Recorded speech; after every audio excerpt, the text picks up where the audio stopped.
Assalamualaikum warahmatullahi wabarakatuh. Di sini saya akan mempresentasikan yaitu materi walimah untuk memenuhi tugas mata kuliah hadis hukum keluarga dengan dosen pengampu Tri Lestari MH, disusun oleh 1. Hanifah Oktaviana dengan NIM 1012000173, 2. Mahmudah Nur Khofifah dengan NIM 1012000192. Terdapat dalam matan hadis memiliki terjemahan hadis sebagai berikut.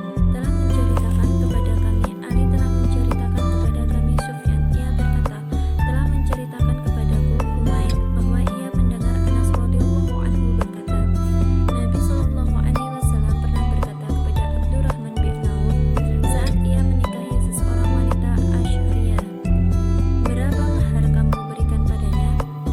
Ia pun menjawab, seukuran biji berupa emas.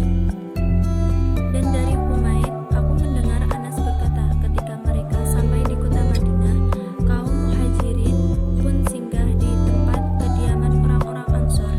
Lalu Abdurrahman bin Auf tinggal di kediaman Sa'ad bin Arabi. Sa'ad bin Arabi pun berkata kepadanya, aku akan membagi hartaku kepadamu dan menikahimu dengan salah seorang istrimu. Abdurrahman berkata, semoga Allah memberikan keberkahan kepada keluarga dan juga hartamu. Lalu ia pun keluar menuju pasar dan menjual beli sehingga ia mendapatkan harta serta keuntungan berupa samin, dan ia pun menikah. Maka Nabi Shallallahu Alaihi Wasallam bersabda, adakah walimah meskipun hanya dengan seekor kambing? Selanjutnya terdapat makna mufradat awalim. Adakah walimah? Di sini menurut lafal yang menunjukkan fi'al amar yang berarti perintah. Walau memiliki arti meskipun, yaitu menunjukkan takli, meminimalkan. Bisyah, yaitu dengan satu kambing. Hadza sana sufulina qala hadza sana Ali. Telah menceritakan kepada kami Ali, telah menceritakan kepada kami Sufyan, ia berkata, alaihi wassalam, yaitu Allahu alaihi wasallam bersabda,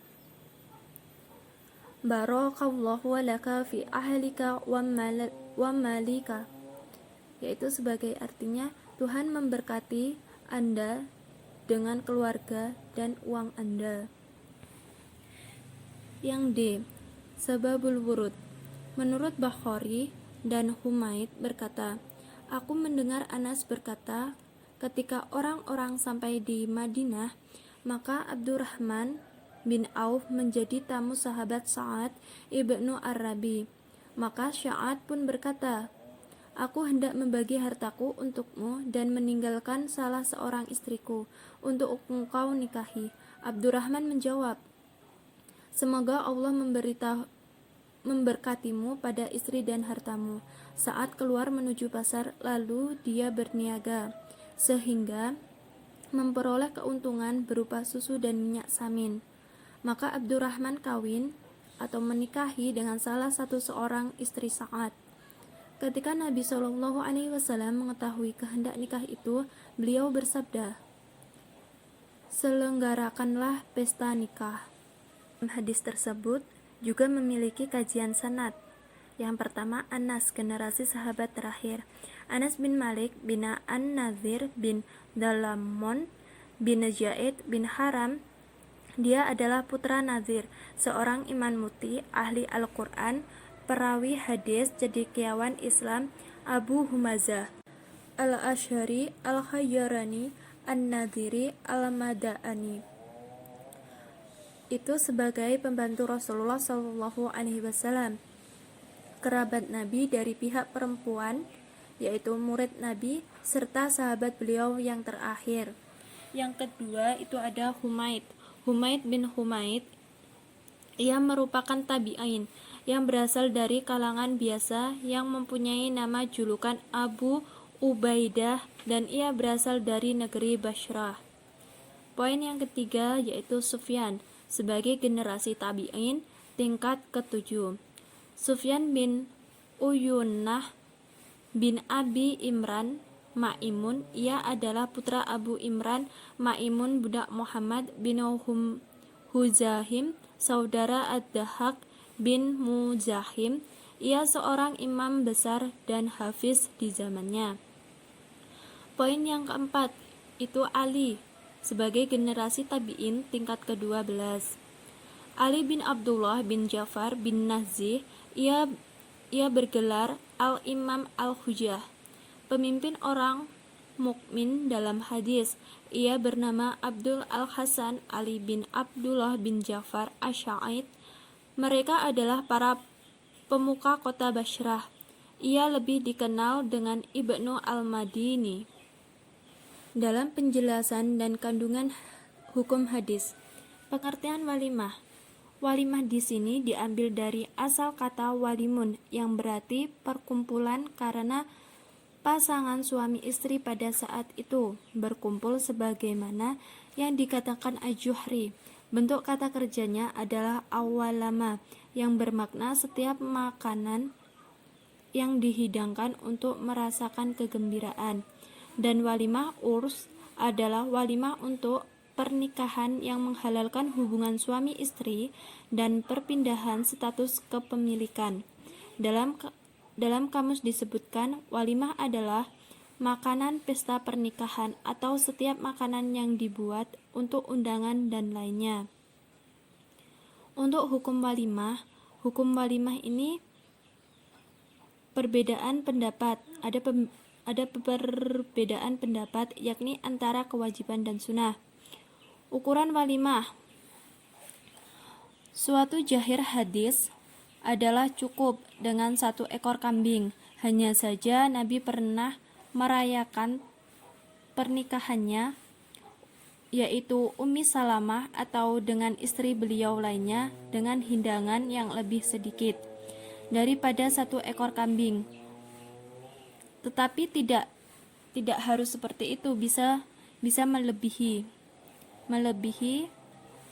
yaitu boleh 1 ekor kambing atau lebih 2 atau 3, itu tidak masalah.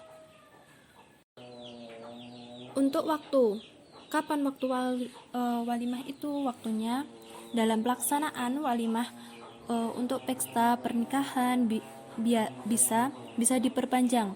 Dalam artian terjadi akad nikah hingga setelah terjadi hubungan suami istri. Meskipun demikian, yang lebih afdal adalah yang dilakukan setelah terjadi hubungan badan, karena Rasulullah SAW tidak menyelenggarakan pesta pernikahan untuk istri-istrinya kecuali setelah terjadi hubungan badan. Telah disebutkan dalam hadis tentang pernikahan beliau, Nabi SAW menjadi pengantin dengan Zainab, lalu beliau mengundang kaumnya. Itu dalam hadis Bukhari dan Muslim. Pendapat lain mengatakan bahwa waktu walimah adalah saat akad atau setelahnya, atau saat percampuran 2 pengantin, atau setelahnya. Hal itu merupakan perkara yang dilapangkan waktunya sesuai dengan tradisi dan kebiasaan dalam setiap masing-masing daerah atau wilayahnya. Untuk tujuan walimah sendiri yaitu ada istasyahala, yakni supaya akad itu disaksikan oleh banyak orang. Dengan ini membuktikan bahwa pernikahan ini sah.